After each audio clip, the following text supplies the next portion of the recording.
Hello. Oh, Josephine. Okay. First of all, congratulations on the victory. Dominant performance in there. So I'm curious, what are the emotions now that you kicked off this card in such dominant fashion? Thank you so much. First of all, I'm happy with the win and the dominant win.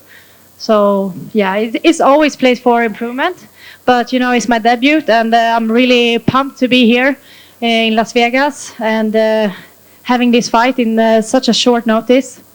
Yeah. Given that it was such a short notice fight and you did dominate her in pretty much all aspects of mixed martial arts, what improvements do you think you actually need to see in there after this? I think it's all about me, what I have to improve. It doesn't matter who I have in front of me. When I got this opportunity 2 weeks ago, it was like, of course, I'm going to take this opportunity. I never back down. And I know that UFC, being a part of UFC, will only make me even a better fighter because I love challenges, and I'm going to show UFC new sides of me all the time. Pretty much right out of the gate, that first exchange, you connected with that front kick up the body, and then you were kind of blasting her with knees and elbows against the fence. Were you surprised that she survived until the end of the fight? I mean, I got to give her that she's tough, but also I knew it got to her a little bit, but she also tried to mentally show me that it didn't hurt, but I could feel that my techniques touched her, But I mean, I gotta give it to her that it was tough to take it and at least continue.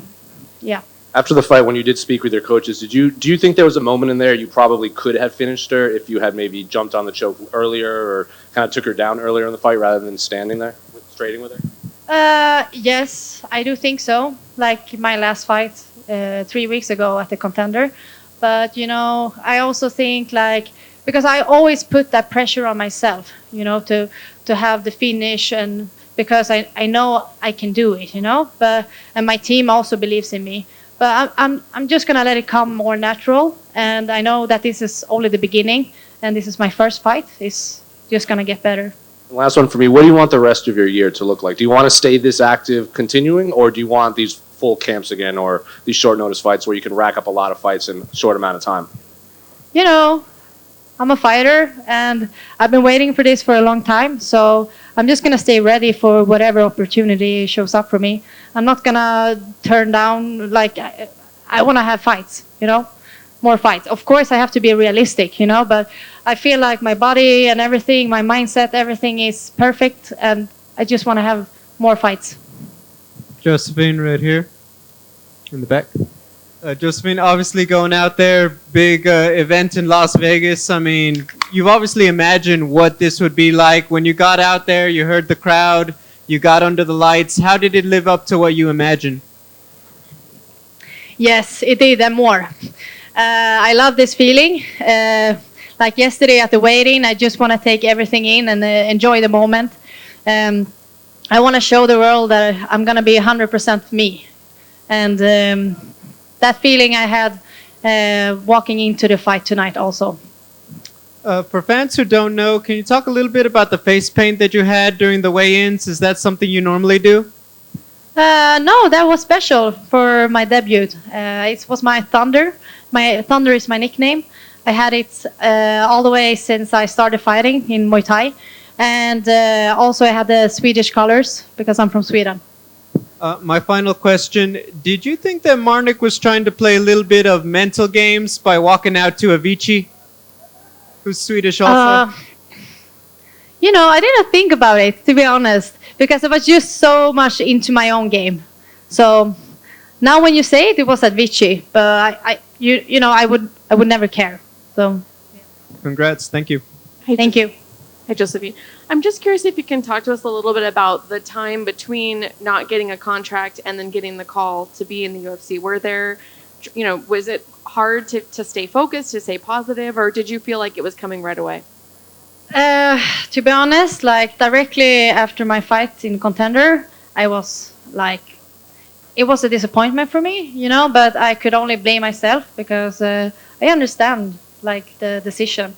But directly when I came home, I was very, very positive I remember I even told people like coming to me and like, oh, hey, I'm sorry. I was just like, oh, it's okay. You know, I'm going to stay positive because I'm just going to put in the work. I came home and went to the gym directly. For me, it was like no excuse. And then like a few days after I got the news and I was like, hey, you know what? I know it was like destiny for me, you know, because I stay positive and I got the opportunity. Yeah. Were you surprised that that opportunity came so fast? Because you can be positive and that's very positive to come back so soon.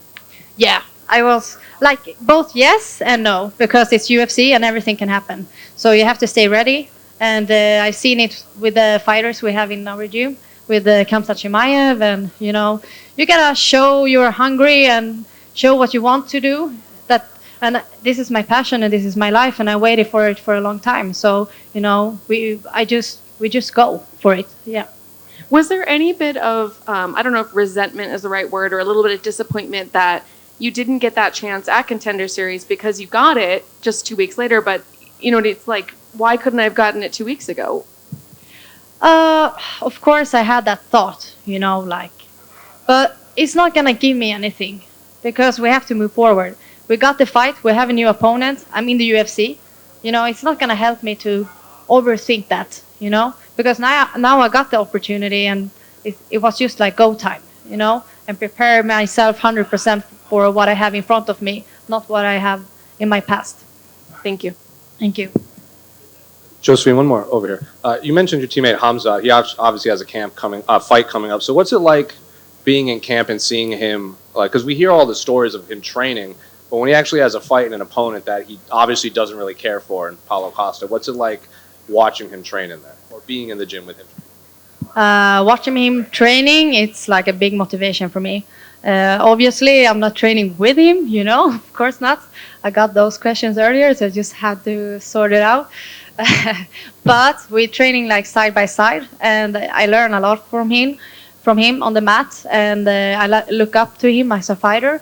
And you know, he's really something special. You know, he's one of a kind.